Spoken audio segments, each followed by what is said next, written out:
They see my disability, I see my ability.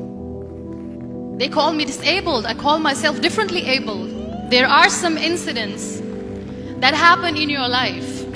Those incidents break you, deform you, but they mold you into the best version of you. And the same thing happened to me. I was 18 years old when I got married. My father wanted me to get married. And all I said was, if that makes you happy, I'll say yes. And of course, it was never a happy marriage. Just about after 2 years of getting married, I met a car accident. Somehow my husband fell asleep and the car fell in the ditch. He managed to jump out, saved himself. I'm happy for him. But I stayed inside the car and I sustained a lot of injuries. The list is a bit long, don't get scared. The wrist was fractured. Shoulder bone and collarbone were fractured. My whole rib cage got fractured. And because of the rib cage injury, lungs and liver were badly injured. I couldn't breathe.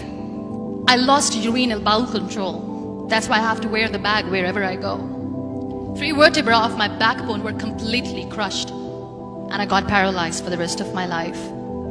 I finally ended up in a hospital where I stayed for 2.5 months. I underwent multiple surgeries. One day, doctor came to me and he said, well, I heard that you wanted to be an artist, but you ended up being a housewife. I have a bad news for you. You won't be able to paint again because your wrist and your arm are so deformed, you won't be able to hold a pen again. Next day, doctor came to me and said, your spine injury is so bad, you won't be able to walk again. Because of your spine injury and the fixation that you have in your back, you won't be able to give birth to a child again. That day, I was devastated. I asked my mother, why me? And that is where I started to question my existence. Why am I even alive? And that is where I realized that the words have the power to heal the soul.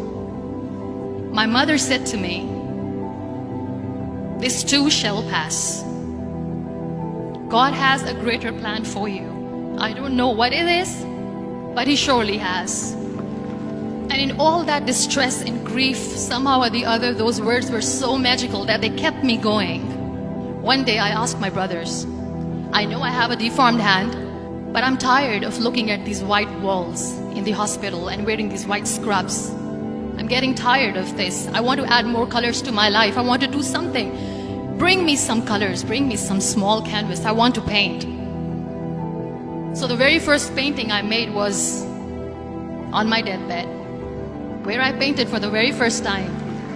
It was not just an art piece or just my passion. It was my therapy. And then I was discharged and I went back home. And I went back home and I realized that I have developed a lot of pressure ulcers on my back and on my hip bone. I was unable to sit. There were a lot of infections in my body, a lot of allergies. So doctors wanted me to lie down on the bed straight for not 6 months, for not 1 year, for 2 years. I was bedridden, confined in that one room, looking outside the window, listening to the birds chirping and thinking maybe there will be a time when we'll be going out with the family and enjoying the nature. That was the time where I realized how lucky people are. That is the time where I realized that the day I'm going to sit, I'm going to share this pain with everyone to make them realize how blessed they are, and they don't even consider them lucky. That day I decided that I'm going to fight my fears.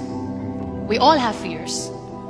Fear of unknown, fear of losing people, fear of losing health, money.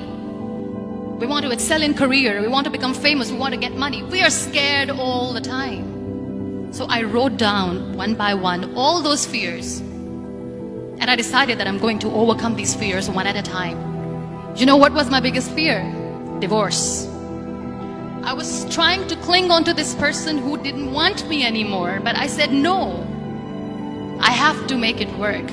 But the day I decided that this is nothing but my fear, I liberated myself by setting him free.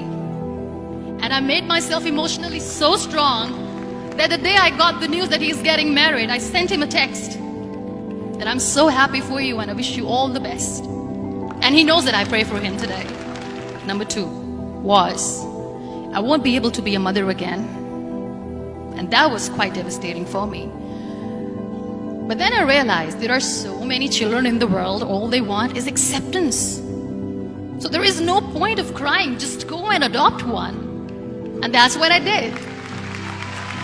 People think that they will not be accepted by the people because we, in the world of perfect people, are imperfects.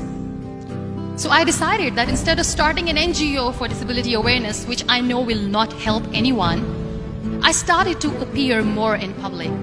I started to paint. I decided that I'm going to join the national TV of Pakistan as an anchor person.